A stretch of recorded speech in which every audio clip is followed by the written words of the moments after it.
press the bell icon on the YouTube app and never miss another update. स्वागत आहे आपले अन्नपूर्णा चटपटीत मेजवानीमध्ये। आज मी खास झटपट होणारी मिठाई म्हणजे झटपट कलाकंद हे तुमच्यासाठी घेऊन आले। त्यासाठी लागणारं साहित्य व कृती बघून घ्यायचे। हे कलाकंद अतिशय सोपे व 5 मिनिटात तयार होणार आहे व चवीला अतिशय सुंदर। तर हे कलाकंद आपण बघून घेऊया। कृपया हा व्हिडिओ तुम्ही पूर्ण पहा।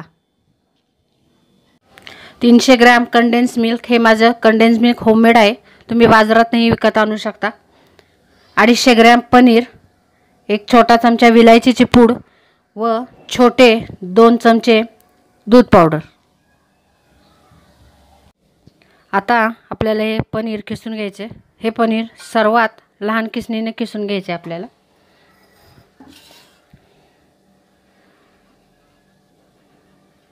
छान असं बारीक पनीर खिसू जाते।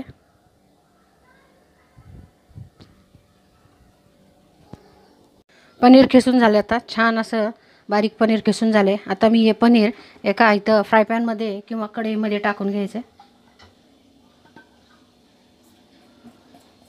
मी गॅस चालू केलेला नाहीये, गॅस चालू करायचा नाहीये आपल्याला, थोडंसं हाताने मॅश करून घ्यायचे।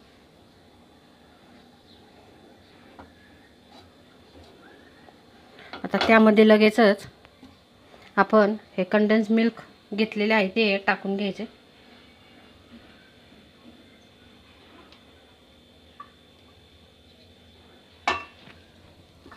त्यानंतर ही दूध पावडर टाकायचे आणि पहिलं मिक्स करून घ्यायचे आपल्याला चांगले।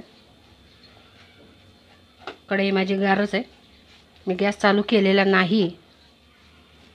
मिक्स करून घेणार आहे मी चांगले आणि मग गॅस चालू करणार आहे।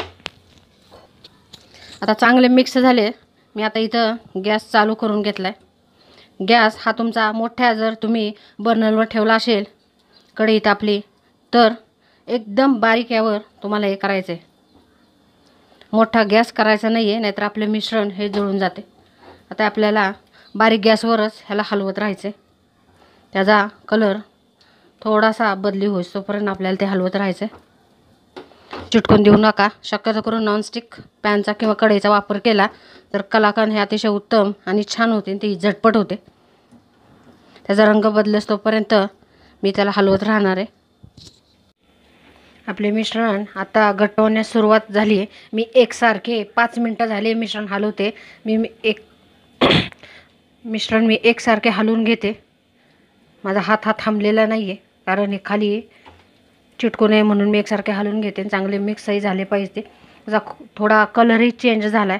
आपल्याला थोडासा हलकासा पिवळसर रंग होईस तोपर्यंत ह्याला व्यवस्थित असं परतून घ्यायचे आणि हे जे मिश्रण आहे आपलं हे कढईला सोडेपर्यंत, म्हणजे ते आटल्यावर आपल्याला गॅस बंद करायचा आहे। गॅस मी मोठा केलेला नाही, जसा मी सुरुवातीपासून गॅस ठेवलाय तशाच पद्धतीचा गॅस मी अजूनही ठेवलाय, लहानमध्ये करते मी। आता हे मिश्रण मी चांगले घट्टसर होईस तोपर्यंत अशाच पद्धतीने हलवत राहणार आहे। आपले मिश्रण आता कढईला सोडायला सुरुवात झाली, तुम्ही बघू शकता। आता या स्टेजवर मी यात विलायची पावडर टाकणार आहे। विलायची पावडर ही ऑप्शनल आहे, तुम्हाला हवी असल्यास तुम्ही टाका, नाही तर टाकू नका। मला विलायची पावडरचा स्वाद हा खूप आवडतो, त्यामुळे मी टाकते। आता हे मी मिक्स करून घेते। आपले मिश्रण आता तयार झाले, तुम्ही बघू शकता। पूर्ण पॅनला याने सोडले। आता गॅस बंद करायचा आहे आणि तुमच्याकडे जर केकचं भांडे असेल तर केकच्या भांड्याला तूप किंवा बटर लावून त्यावर यावर चौकोनी आकारात थापून घ्यायचे, किंवा साध्या ट्रेमध्ये तुम्ही केले तरी चालेल। मी आता ते करून घेणार आहे। मी आता इथे एक ट्रेला बटर लावून घेतले, त्यावर मी हे मिश्रण टाकून घेणार आहे। मिश्रण टाकल्यावर चमच्याने लगेच त्याला थापून घ्यायचे। तुम्हाला एकदम जाड वडी हवी असेल तर एकाच ठिकाणी जाड मिश्रण टाका। तुम्हाला जर थोडी पातळ बर्फी हवी असेल वडी आपली, तर पातळ लेयर टाका। हे अशा पद्धतीने दाबून घ्यायचे। आता मी पूर्ण असं प्लेन करून घेतले आपलं कलाकंद या ट्रेमध्ये। असा छान पद्धतीने पूर्ण बाजूने तुम्ही दाबून घ्यायचे।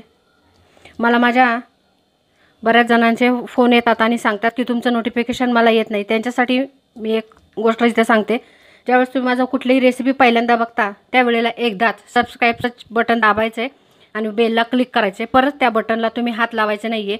नंतर फक्त तुम्हाला रेसिपी आवडली असेल लाईकचं बटन दाबून रेसिपीला लाईक करायचे। सबस्क्राईब हे एकदाच करायचे आणि त्यासाठी तुम्हाला कुठलेही शुल्क आकारले जात नाही। पुन्हा सबस्क्राईबचं बटन दाबल्यास सबस्क्राईब हे निघून जातं व त्यामुळे तुम्हाला माझ्या येणाऱ्या कुठल्याच रेसिपीचं नोटिफिकेशन हे मिळत नाही। कृपया हे लक्षात घ्या। आता यावर मी बदामाचे काप व पिस्ता टाकून घेणार आहे।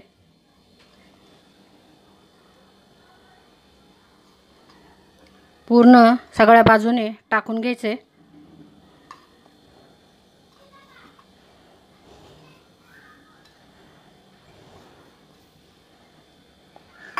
व आपला जो चमचा आहे त्यानं थोडंसं दाबून घ्यायचे।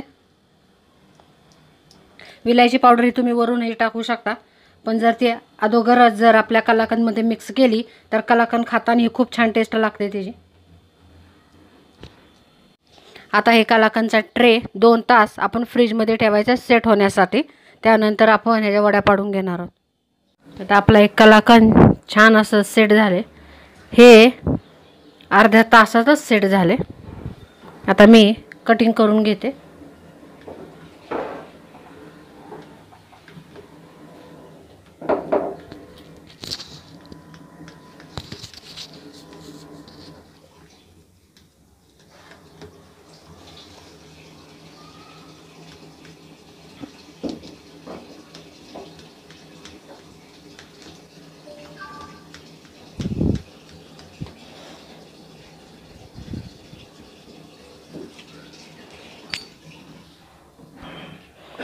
छान असे आपले कलाकंद सुंदर असे बर्फी तयार झाले।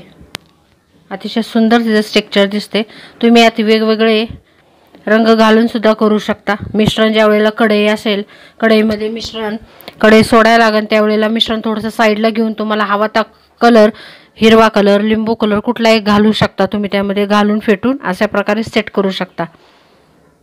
आपले हे सुंदर असे कलाकंद तयार झाले।